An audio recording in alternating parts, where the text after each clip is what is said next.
Hello everyone, welcome to this SPSS tutorial. This is our first tutorial in the SPSS course.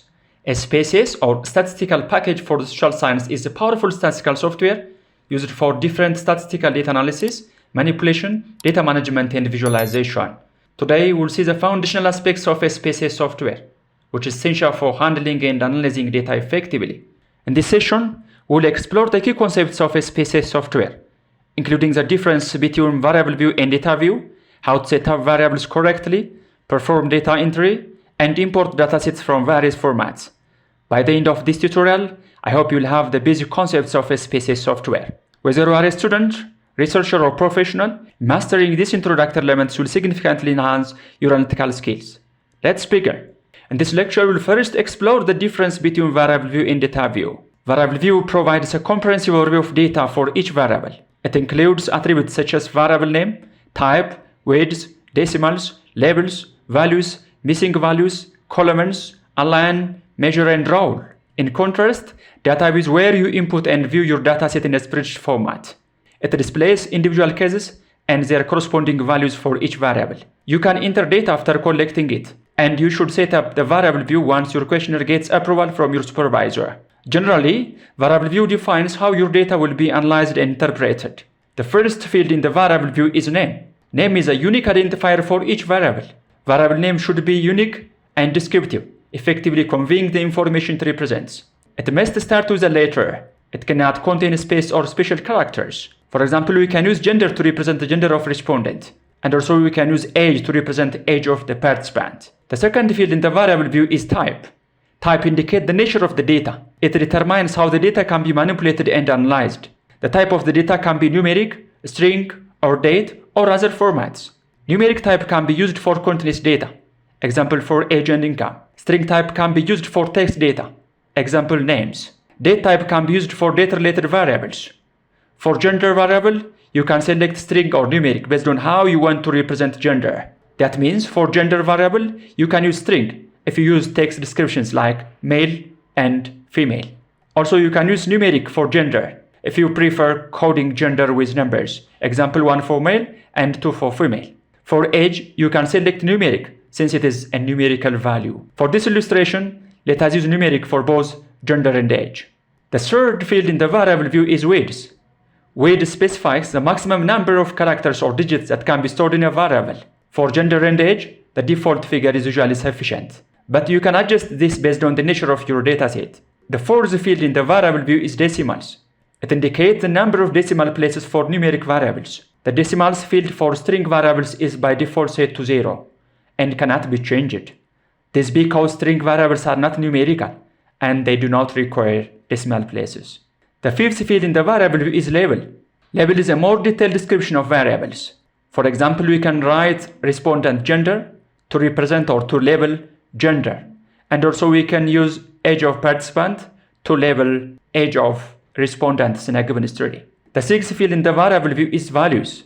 Value used to assign labels to numeric codes. It's especially useful for categorical variables. Example for gender variable, you can use 1 for male and 2 for female if you prefer coding gender with numbers.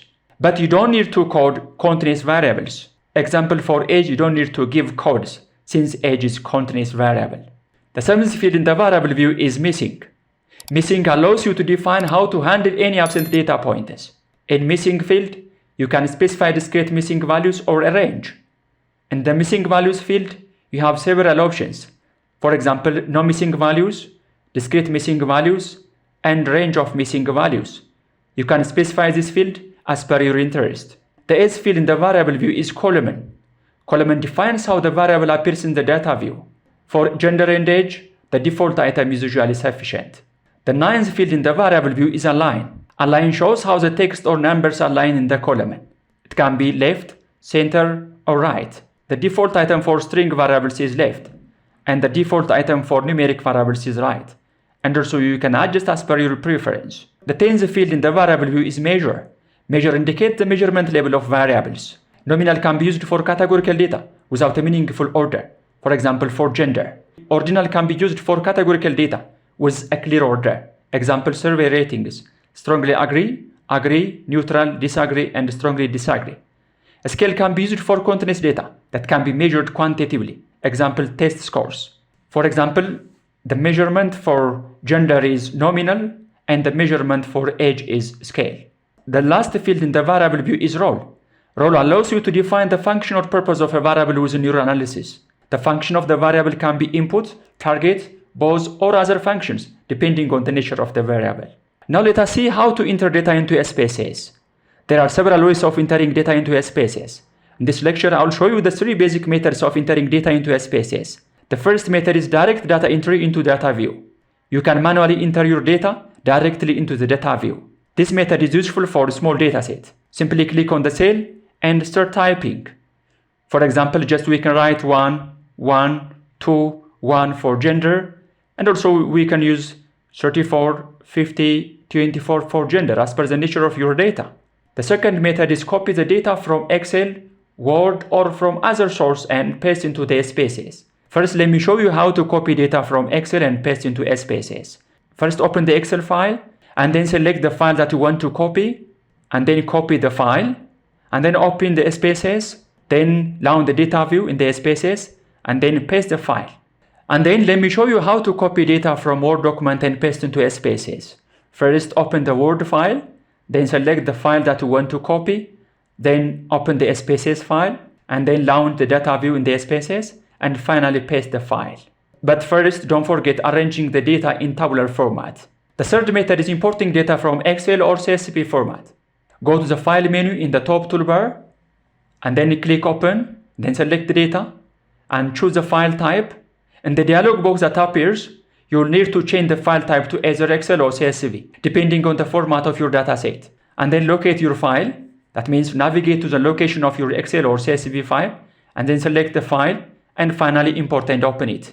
This is all about this lecture. In this lecture, we have seen the basic points of SPSS software. In the second part, I will show you the basic procedures of descriptive data analysis in SPSS. Please subscribe and share this tutorial with your friends. Thank you so much.